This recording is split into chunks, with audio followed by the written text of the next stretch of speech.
Welcome to The Explainer. Today, we're diving into the wild, weird, and sometimes pretty tragic stories of how every U.S. president met their end. From these epic, almost unbelievable coincidences to just downright absurdity, the way these leaders died tells a really fascinating story about America itself. It reflects everything, right, from medical progress to these super intense moments of political turmoil. All right, let's dive in. Okay, we're going to start with a coincidence that is so bizarre you'd swear it was made up for a movie.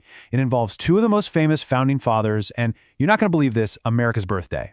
So, you've got John Adams and Thomas Jefferson. Their relationship? Well, it was complicated. First, they were allies during the Revolution, then they became these bitter political rivals. But, and this is the great part, in their old age, they reconnected. They became pen pals and really good friends again. But the real twist, well, that comes at the very, very end. Okay, get this. The irony here is just incredible. On July 4th, 1826, which was the 50th anniversary of the Declaration of Independence, both of them died on the same day. And as John Adams lay dying hundreds of miles away, his last words were, "Thomas Jefferson survives." He had absolutely no idea that his old friend and rival had actually passed away just a few hours earlier. I mean, you couldn't make this stuff up. All right, let's move on.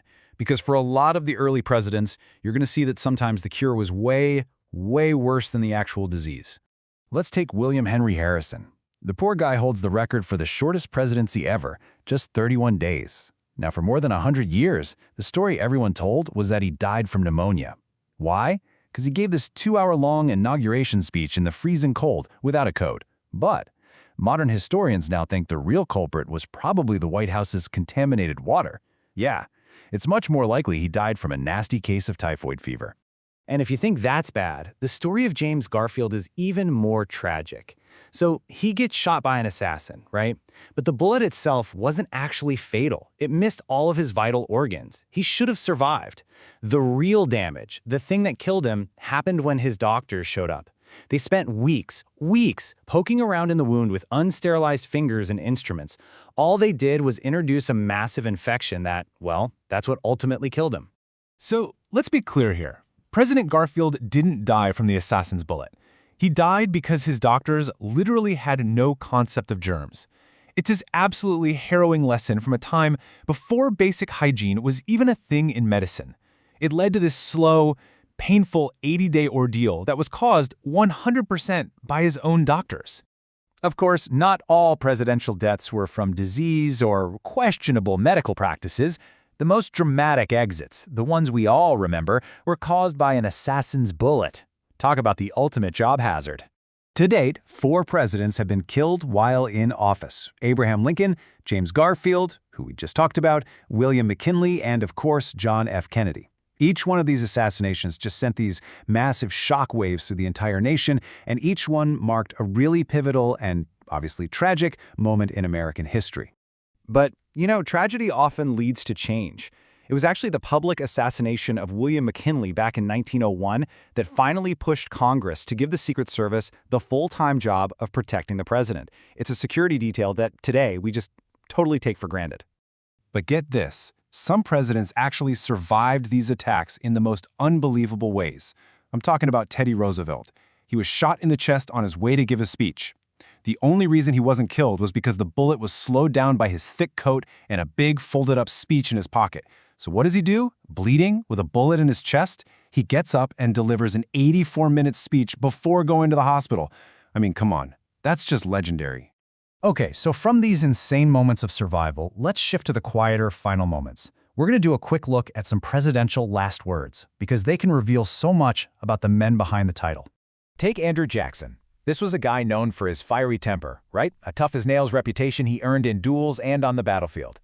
But on his deathbed, he showed this surprisingly tender side, comforting his family who were all crying around him. Then you have James K. Polk. He died so tragically from cholera just 3 months after he left office. His partnership with his wife, Sarah, was everything to his presidency, and his final words, they were just a perfect testament to their lifelong love affair. And then there's the slightly less poetic exit of Millard Fillmore. After he had a stroke, his last recorded words were a surprisingly formal review of a bowl of soup. Yeah. Basically, his last act on Earth was to give his food a passing grade. And in stark contrast, you have Ulysses S. Grant. He was dying of this agonizing throat cancer, but he heroically raced to finish writing his memoirs just to save his family from being broke. And his final request? It was simple and just heartbreaking. So, what's the big picture here? What does all this tell us? Well, when you look at all these stories together, you can really see how the way presidents die has changed dramatically over time.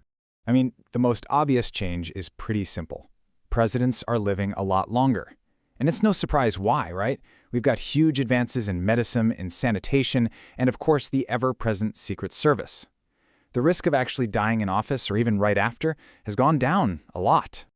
So let's sum this all up. At times, the presidency has been a seriously dangerous job.